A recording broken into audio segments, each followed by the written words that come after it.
12절까지입니다. 마태복음 23장 1절부터 12절, 38페이지나 9페이지, 마태복음 23장 1절부터 12절까지 교독하겠습니다. 한 절씩 교독하겠습니다. 이에 예수께서 무리와 제자들에게 말씀하여 이르시되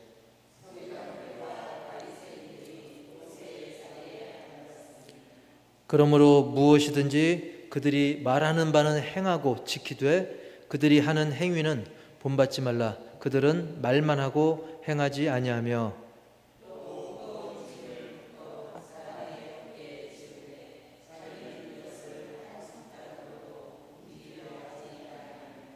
그들의 모든 행위를 사람에게 보이고자 하나니 곧 그 경문띠를 넓게 하며 옷수를 길게 하고 시장에서 문안 받는 것과 사람에게 랍비라 칭함을 받는 것을 좋아하느니라.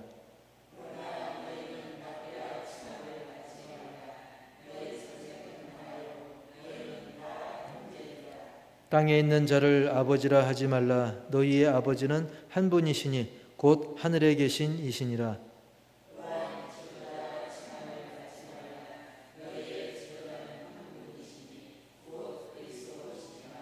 너희 중에 큰 자는 너희를 섬기는 자가 되어야 하리라.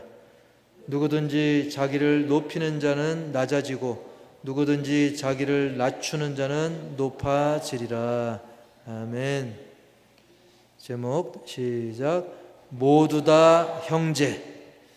우리 모두 다 주 안에서 다 형제, 자매, 가족, 더 나아가서 한 몸을 이룬 우리 호산나 가족 공동체인 줄 믿습니다. 오늘 본문엔 나와 있지 않지만 마태복음 10장 42절 보면 오늘 말씀과도 좀 연결되는 부분도 있는데요. 다 같이 시작. 또 누구든지 제자의 이름으로 이 작은 자 중 하나에게 냉수 한 그릇이라도 주는 자는 내가 진실로 너희에게 이르노니 그 사람이 결단코 상을 잃지 아니하리라 하시니라. 아멘. 작은 자 중 하나에게 뭐라도 주는 자? 냉수 한 그릇. 별거 아닌 냉수 한 그릇. 사실 요즘같이 막 무더운 날에는 우체국 배달하시는 분이나 AS 기사나 택배 기사나 그런 분들한테 집에 일 있어서 오신 그분들에게 커피 드릴까요? 음료 드릴까요? 그러면 너무 더우니까 그냥 시원한 물, 얼음물이면 더 좋고 그걸 굉장히 좋아하더라고요. 이게 별거 아닌 것 같지만 사실은 우리가 꼭 거창하거나 아니면 남의 눈을 의식해서 하는 행동보다는 예수님 말씀처럼 그저 변함없는 하나님의 그 약속의 말씀을 따라 그 진심으로 별거 아닌 일, 작은 일이라고 여겨지는 그 일이라 할지라도 우리가 진정한 사랑을 담아서 하고 또 감사를 하고 믿음으로 실천할 때 하나님께서는 기뻐하시는 줄 믿습니다.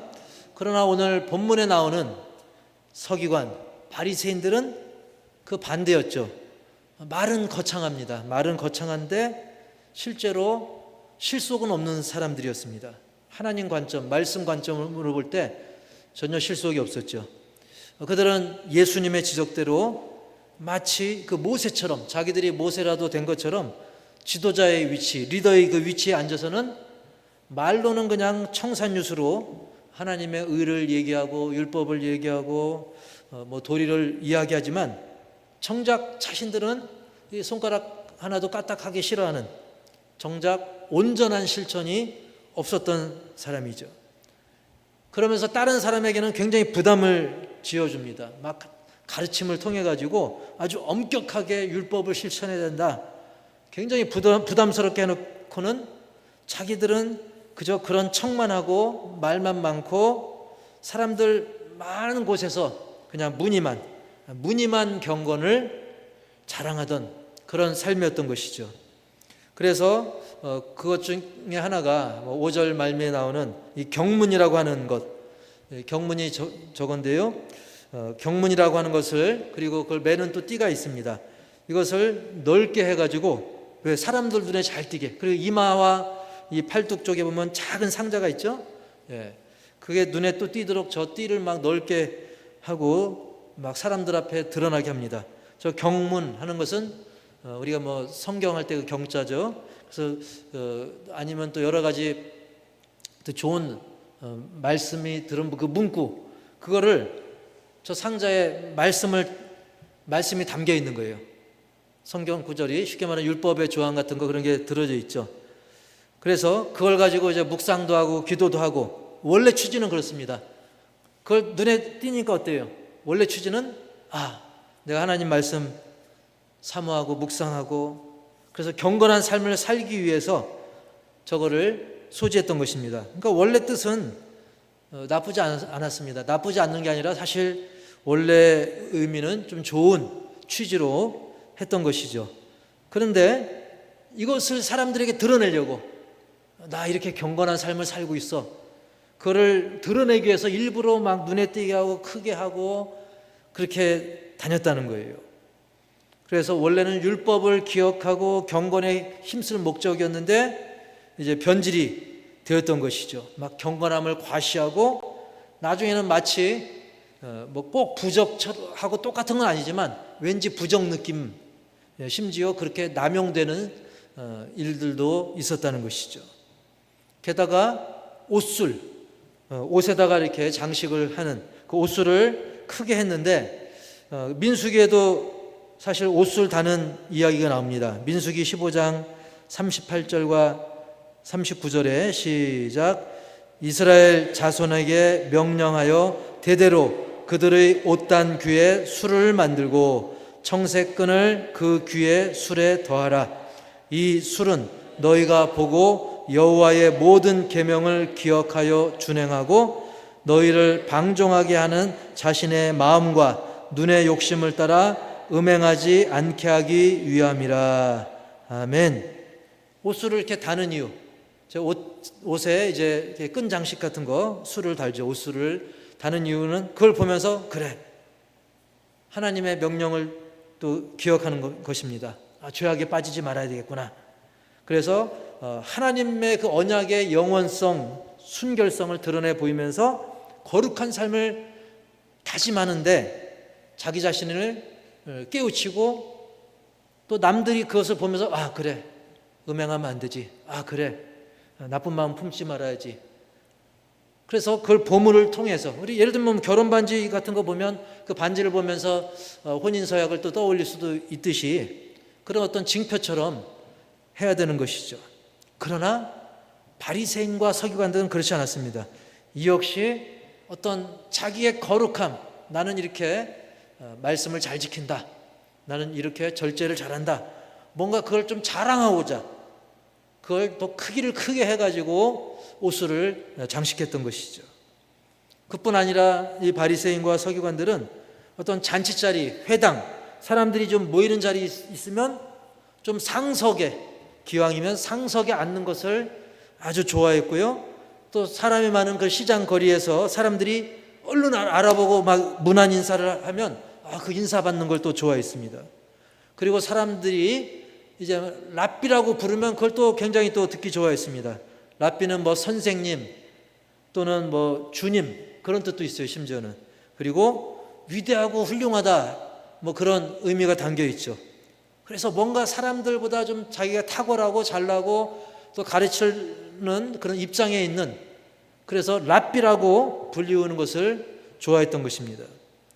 그러한 그들에게 예수님은 일침을 가하시는데 8절 말씀 볼까요? 오늘 마태복음 23장 8절 시작. 그러나 너희는 랍비라 칭함을 받지 말라.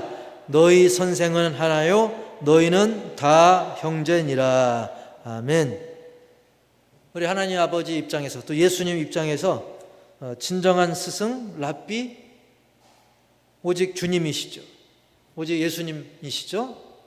그리고 사실은 형제니라, 단지 좀 사명이 있고 역할이 있을 뿐이지 하나님 보실 때 주님 보실 때 너희들은 다 형제의 수준이라는 겁니다. 그렇기 때문에 물론 그들이 좀 가르치는 자의 입장에 있죠. 그래서 그들이 율법을 가르치고 뭐 하나님 말씀을 가르친다고 해서 굉장히 막 신분이 상승한 것처럼 생각해가지고 허영을 부리고 교만에 빠지고, 그리고 남들이 더 그걸 잘 알아보도록 이렇게 티내는 것, 이렇게 위선을 떨고 그러는 것, 그런 것을 예수님께서는 그것을 자제시키는 것이죠. 너희 선생은 하나다. 주님뿐이시다. 너희는 다 형제야. 이렇게 말씀하시는 거예요. 사실 진정한 주님, 진정한 랍비, 예수님인데 그들은 그 예수님을 앞에 두고도 허세를 떨고 교만을 떨고 예수님이 좀 잘 나가는 것 같으니까 함정에 빠뜨리려고 그러고 자기들이 알고 있는 율법 지식을 가지고 예수님을 어렵게 만들려고 했던 것이죠. 그렇기 때문에 정신 차려. 너희들 다 형제야. 존경받으려고 막 군림하려고 그렇게 하지 말고 사실은 가장 큰 형님 되시는 예수 그리스도 안에서 너희들 형제니까 잘 지내. 그 얘기하는 거, 그 말씀하시는 거예요. 예수 안에서 형제는 우리 호산나 교회 모든 공동체, 오늘날로 말하면 우리 모두가 예수님 안에서는, 저를 포함해서 예수 그리스도 안에서는 다 형제인 것입니다. 그러면 예수님은 또 우리 무리들과 함께 계셔서 예수님이 또 맏아들 노릇을 해주시는 거예요. 물론 우리 인간관계에서 맏아들 정도는 사실 말이 안 되죠. 만왕의 왕이신데, 거룩하신 주님이신데, 근데도 이 낮은 곳에 오셔서 친히 맏아들의 역할을 감당해 주신다는 것이죠. 로마서 8장 29절에 보면 시작. 하나님이 미리 아신 자들을 또한 그 아들의 형상을 본받기 위하여 미리 정하셨으니 이는 그로 많은 형제 중에서 되게 하려 하심이니라. 많은 형제들 중에서 뭐가 되게 해요? 맏아들이. 우리가 보통 우리 인간 사회를 쉽게 예로 들면 우리가 맏아들의 위치는 뭡니까? 좀 본을 보이는 자리잖아요. 그래서 막 동생들이 잘못하면 옛날에는 맏아들을 대표로 때리는 일도 있지도 않았습니다. 그런 일도 있었지요. 예. 그처럼 우리 예수님은 맏아들이 되셔서 많은 그 둘째, 셋째, 넷째 쭉 나머지는 누굽니까? 우리 믿는 사람들이에요. 믿는 사람들이 모범을 보이신 예수님을 따라서 예수님을 본받고 그 형상을, 그 성품을 본받아야 되는 그런 위치. 그래서 예수님을 맏아들로 또 비유를 하신 것이죠. 예. 그러면서 9절에도 또 이렇게 예수님의 가르침은 계속되고 있습니다. 시작. 땅에 있는 자를 아버지라 하지 말라. 너희의 아버지는 한 분이시니 곧 하늘에 계신이라. 예, 하늘에 계신 이시니라. 진정한 아버지. 물론 이것은 세상에 있는 육신의 아버지를 업신여기라는 게 아니에요. 왜냐하면 10계명 중에 5계명에서도 부모 공경을 말하고 예수님도 진정한 효도를 강조하셨잖아요. 그러니까 이 말씀은 뭐냐면 마치 이 서기관들 바리새인들이 자기들이 굉장히 영적 아버지인 것처럼 막 허세를 부린 거예요. 그리고 지금도 어떤 천주교 신부처럼 또는 이단 교주들처럼 사실 그들이 약간 영적 아버지 막 그런 노릇을 하는 경우가 좀 있지 않습니까? 그 정도의 차이가 크고 좀 작을 수는 있지만, 그래서 우리는 육신의 아버지 공경하지 말라, 그 뜻은 절대 아니고요. 이렇게 자기가 영원하신 아버지, 참된 아버지 하나님, 자기가 그 가르치는 입장에 있다고 해서 거기서 더 나가가지고 선을 넘어서 자기가 아버지 운운하면서 하나님 노릇하거나 또 하나님의 영광을 또 가로채는, 하나님이 받으셔야 될 영광을 가로채는 이런 일을 해서는 안 된다는 거죠. 그러면 교주랑 다를 바가 뭐가 있겠느냐? 물론 이 세상 사이비 교주들은 더 심각하게 하지만 그런 잘못에 빠질 수 있었고 실제로 서기관 바리새인들이 그런 일들을 했다는 것을 예수님이 지적하시는 것이죠. 우리 영혼의 아버지는 오직 하나님 아버지 한 분뿐이심을 믿으시기 바랍니다. 주기도문 할 때도 어떻게 시작합니까? 하늘에 계신 우리 아버지, 우리 공동체의 아버지, 그리고 나의 아버지. 이렇게 그들은 어떤 랍비로, 아버지로, 그리고 존경받고 사람들이 막 인사하고 높은 자리에 앉는 거, 이거를 굉장히 밝혔던 거죠. 그래서 예수님은 계속 지적을 합니다. 10절 시작. 지도자라 칭함을 받지 말라. 너희의 지도자는 한 분이시니 곧 그리스도시니라. 아멘. 물론 세상의 지도자도 지도자긴 하지만 진정한 지도자. 왜냐하면 세상 사람들은 본인도 결함이 있고 부족하지만 그냥 하나님이 주신 사역, 맡은 직분일 뿐이고, 진정한 지도자는 예수 그리스도 한 분뿐이십니다. 우리의 친정한 교사, 스승, 그분은 예수님이신 것입니다. 저 같은 사람은 그저 그분의 가르침을 전달하고 또 해설하고 그리고 신방하고 그런 역할을 감당하는 것뿐이죠. 그러면서 마지막으로 예수님께서는 진정한 섬김과 겸손이야말로 그 사람이 하나님께 높다라고 인정받을 수 있는 길이라는 사실을 말씀하십니다. 11절 시작. 너희 중에 큰 자는 너희를 섬기는 자가 되어야 하리라. 너희가 자꾸 큰 자 되려고 하는데 자꾸 스스로 큰 자인 척하고 큰 자인 것처럼 보이려고 위선 떨지 말아라. 오히려 섬기는 자, 너희를 섬기는 자가 하나님이 인정해주는 진짜 큰 자라는 것입니다. 세상에서는 야 위대하다, 크다, 그렇다고 해서 큰 게 아니고 하나님이 인정해 줘야 되죠. 하나님이 인정하시는 큰 자, 바로 섬기는 자. 그래서 우리 호산나 교회도 묵묵히 이모저모로 섬기는 분들, 하나님 나라에서 또 우리 하나님께로부터 진정한 큰 자로 여김을 받는 줄 믿습니다. 12절 말씀에도 보면 시작. 누구든지 자기를 높이는 자는 낮아지고 누구든지 자기를 낮추는 자는 높아지리라. 아멘. 어떻게 보면 세상 논리로는 이해가 안 될 수 있어요. 자기를 좀 높여야 자기 피할 시대인데 높여야 좀 높아지고 낮추면 더 낮아지는 거 아닌가?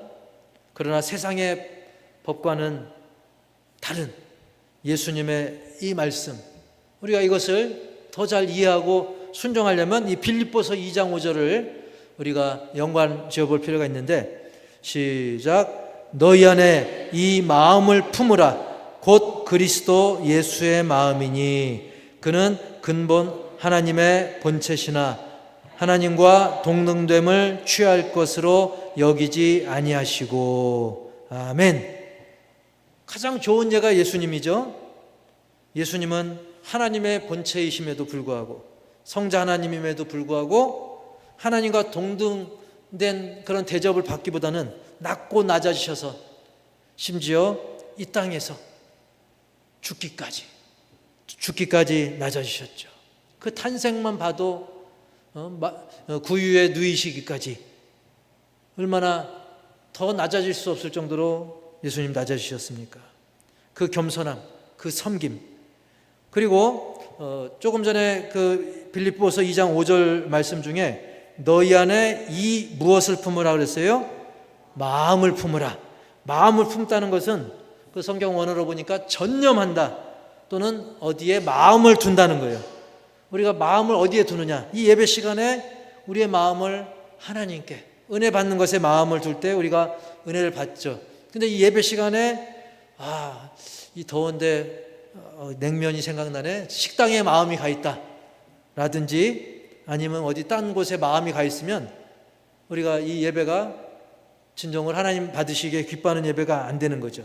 즉 마음을 품으라는 것은 거기에 마음을 두는 것입니다.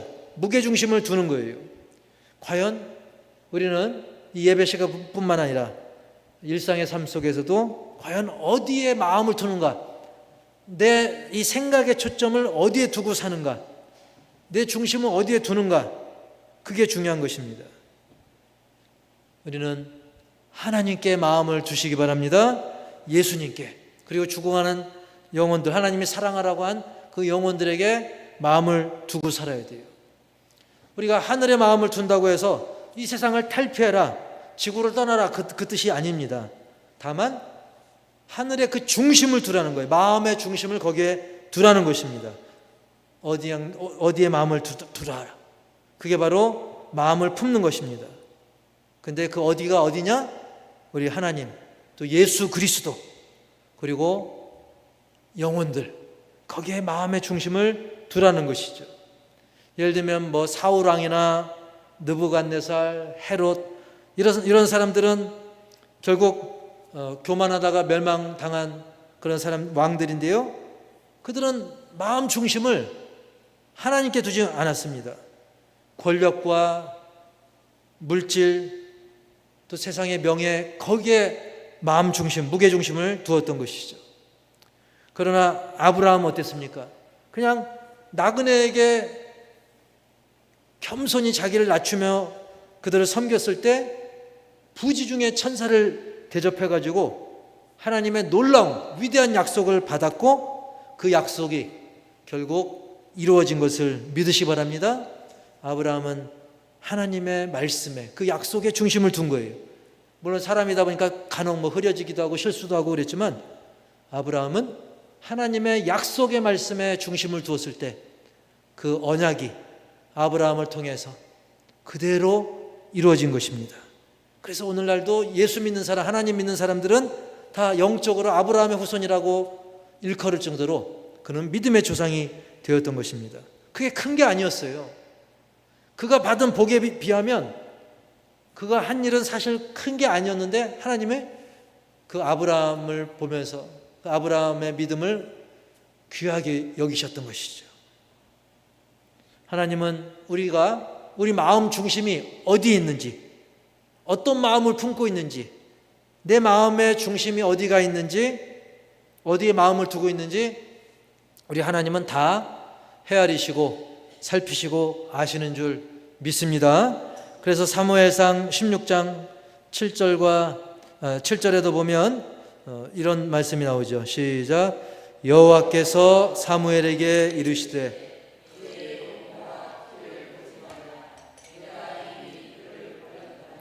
내가 보는 것은 사람과 같지 아니하니 사람은 외모를 보거니와 나 여호와는 중심을 보느니라 하시더라. 아멘. 사람은 물론 외모 보죠. 하지만 우리 하나님께서는 중심을 본다고 했습니다. 그래서 그 많은 자녀들 중에, 이세의 아들들 중에 그냥 외모가 탁월한 사람보다는 결국 말 그대로 양놀이나 나는 양치기가 이렇게 택함을 받았던 것이죠. 양치기 다윗, 그가 위대한 하나님의 일꾼으로서, 그리고 그리스도의 계보, 예수 그리스도의 세계라, 예수 그리스도의 계보, 그 족보에 아주 또 탁월한 위치에 있는 것 아니겠습니까? 게다가 하나님의 마음에 합한 자라는 칭찬도 들었던 그 다윗. 하나님은 외모보다 그 중심을 보시는 것을 믿으시기 바랍니다. 한편으로는 그게 너무나 고마운 일이기도 하죠. 야, 내가 외형적으로 또 물질적으로 그렇지 않아도 하나님 내 마음 중심을 보시니까 얼마나 감사한 일입니까? 하지만 동시에 두렵고 떨리는 일이기도 해요. 왜? 내가 내 마음이 딴 데가 있는 거, 그러면 하나님 다 아시죠. 내 마음 중심을 어디에 두고 있는가 하나님 다 아십니다. 그렇기 때문에 우리는 늘 내 마음을 정결하게 해야 되는 그런 부담감이 있는 것도 사실입니다. 그래서 오늘 말씀을 우리가 깊이 새기면서 두 가지만 한번 마음에 더 깊이 나눠보겠습니다. 첫 번째로는 시작. 진리의 말씀대로 행하라. 진리의 말씀. 사실 서기관들, 바리새인, 그들이 진리의 말씀을 모르는 게 아니잖아요. 글자로 알았습니다. 그걸 또 암기해서 내용으로 알고 있었습니다. 아는 정도가 아니라 가르치기까지 했습니다. 가르치는 건 쉬운 게 아니죠. 내가 아는 것하고 가르치는 건 또 틀립니다. 제가 이제 학원 강사를 잠깐 해본 적이 있는데 뻔히 알아요. 나는 이걸 이해해요. 근데 그거를 학원에서 가르치려면 이건 차이가 큽니다. 교탁에선 선생님들도 마찬가지죠. 그걸 가르치려면 한 번 더 사전 철저 다 찾아봐야 돼요. 띄어쓰기 맞는지. 서기관과 바리새인들은 너무 잘 알았어요. 가르칠 정도의 능력까지 됐어요. 그러나 진리의 말씀을 가르칠 줄은 알았지만 행하지는 않았던 것입니다. 정작 실천하지 않았기에 예수님께 정말 이런 야단을 맞을 수밖에 없었던, 우리가 읽으면서 서기관 바리새인들을 오히려 사실 마음속으로 비웃게 되는 그런 입장으로 그들이 나락으로 떨어진 것이죠. 하지만 우리가 여기서 놓치지 말아야 될 게, 그들이 좀 이렇게 설령 악한 사람이라도, 서기관들 바리새인뿐만 아니라 세상의 악당 같은 사람, 빌런 같은 사람이라 할지라도 그들이 맞는 말을 하고 있다면, 비록 그들이 실천은 안 해도 그들이 맞는 말을 하고 있다면, 그 말만큼은, 그 말 내용 중에 진리가 있다고 한다면 그거는 행하라는 거예요. 3절에 보면 이런 말씀이 나와 있습니다. 3절 시작. 그러므로 무엇이든지 그들이 말하는 바는 행하고 지키되 그들이 하는 행위는 본받지 말라. 아멘. 그들이 하는 잘못된 행위는 본받지 말아도 그들이 말하는 그 내용, 진리의 내용만큼은 우리가 행하라는 거예요. 옳은 말이라고 한다면 행하라는 거예요. 근데 이건 세상 사람들이나 또 우리 크리스찬들 중에도 안 좋은 것 중에 하나가, 분명히 옳은 일, 바른 일, 옳은 말, 바른 말인데 내 마음에 안 든다고, 또는 그 말하는 사람이 내 마음에 안 든다고 해가지고 지키지 않는 핑계 삼아서는 안 된다는 것입니다. 예를 들면 이것과는 좀 결이 좀 다르지만, 학교 다니는 학생들이 간혹 그런 경우가 있어요.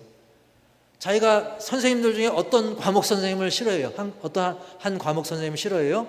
그러면 그 선생님 마음에 안 든다고 해서 그 과목 공부를 잘 안 해버립니다. 다 그렇다는 게 아니라 그런 학생들이 있어요. 제가 학창시절에도 그런 사람이 있었습니다. 저도 그런 사람 중에 하나였어요. 저도 선생님 중에 마음에 안 드는 사람이 있으면 다 그런 건 아닌데 아무래도 공부를 안 하게 되더라고요. 그러면 결국 누구 손해예요? 자기 손해입니다. 결국 66점 수미양가 양갓집, 자기만 손해입니다. 세상 학문조차 이런데 우리가 하나님의 진리의 말씀만큼은 비록 그 전하는 사람이 좀 부족해도, 저도 마찬가지죠. 혹시 여러분 중에 저를 마음에 안 들어하는 사람이 있든 없든, 이 전하는 이 진리의 말씀만큼은 우리가 하나님께서 그래도 그 사람의 입술을 통해서 내게 주시는구나, 그 말이 진리라고 한다면, 그 사람이 도둑놈이라 할지라도 그 말이 진리라고만 한다면, 서기관이든 바리새인이든 예수님께 막 야단맞는 사람이라 할지라도 그 사람이 뻥끗한 말이 진리라고 한다면 우리가 그 말씀만큼은 순종해라. 그만큼 진리는 행하는 것이 중요하다는 것입니다. 그리고 우리가 더더욱 누군가에게 가르치는 입장이라고 한다면, 내 자녀가 됐든 이웃사람이든 내가 조금 몇 달 선배가 됐든 나의 행동이 그들의 실천을 막을 수도 있다. 그래서 우리 자신도 돌아보면서 나는 바리새인이나 서기관들처럼 저런 부정적인 역할을 해서는 안 되겠다, 그렇게 다짐하시기 바랍니다. 다시 한번 따라서 해볼까요? 진리의 말씀대로 행하라. 그리고 한 가지 더는 두 번째로 맨 아래 시작. 하나님이 아시면 되는 것. 하나님이 아시면 된다는 거예요. 즉 이 말씀을 왜 드리냐면, 이 바리새인과 서기관들, 그 사람들은 하나님이 알아주시는 건 뭐 그건 그거고 일단 사람들이 좀 많이 알아봐 주길 바랬죠. 그래서 막 상자를 이마에 또 이 팔꿈치 쪽에 막 또 띠를 떼어서 다 그냥 자기가 무슨 뭐 로버트 태권브이도 아니고 이렇게 막 장식을 하고요. 그걸 뭐라 그랬어요? 아까 경문, 그죠? 경문, 경문이라고 그랬죠. 그리고 옷술 막 치렁치렁하면서 찰랑찰랑하면서 눈에 잘 띄게. 물론 사람 이목도 우리가 모범이 되는 그 태도가 중요하기 때문에 우리가 외모나 뭐 이런 것도 적당한 수준에서는 관리를 해야 되겠지만 그 지나쳐서 하나님보다도 더 거기에 마음 중심을 둬서는 안 되겠죠. 우선순위는 바로 사람이 알아주기보다 먼저 우리 하나님이 알아봐 주시는 것, 내 중심을 보시는 하나님, 우선순위이신 하나님. 그래서 무엇보다 우리 마음의 중심을 더 세밀하고 정확하게 헤아리시고 심지어는 심판까지 하시는 그 하나님, 그 하나님 보시기에도 우리가 겸손히 묵묵히 하나님 말씀에 내 마음의 중심을 두어서 그 말씀을 순종하고 행동하면서도 동시에 겸손한 모습, 겸손함을 갖출 때 오히려 잔잔하게 더 많은 사람들이 그 중심을 알아봅니다. 그 진심이 시간이 걸려서 그렇지 그 진심이 통하게 돼 있는 것입니다. 성령의 도우심으로 놀라운 역사가 일어나게 되는 겁니다.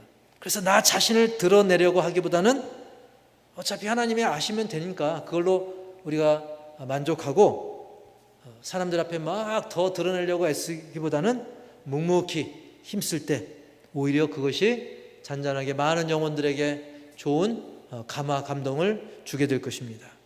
그래서 우리는 나보다는 내 안에 계신 예수님, 나를 변화시키시는 예수님을 더 많이 드러낼 수 있는 그런 예수님의 형상을 본받는 그런 삶을 살아가는 우리 모두가 되기를 주님의 이름으로 간절히 축원합니다. 이 시간 찬양 누군가 널 위해 기도하네 찬양하고 기도하겠습니다.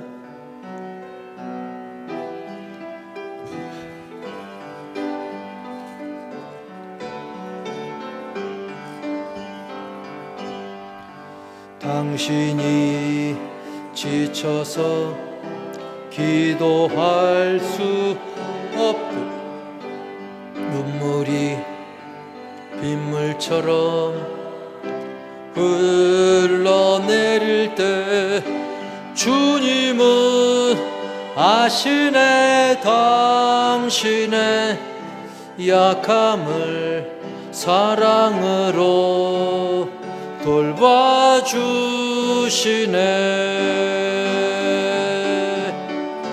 누군가 널 위하여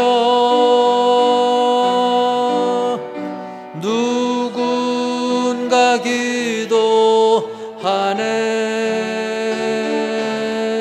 내가 홀로 외로워서 마음이 무너질 때 누군가 널 위해 기도하네.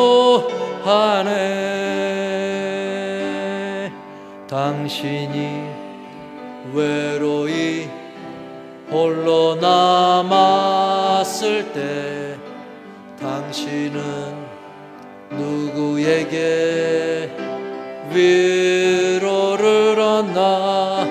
주님은 아시네 당신의 마음을 그대 홀로 잊지 못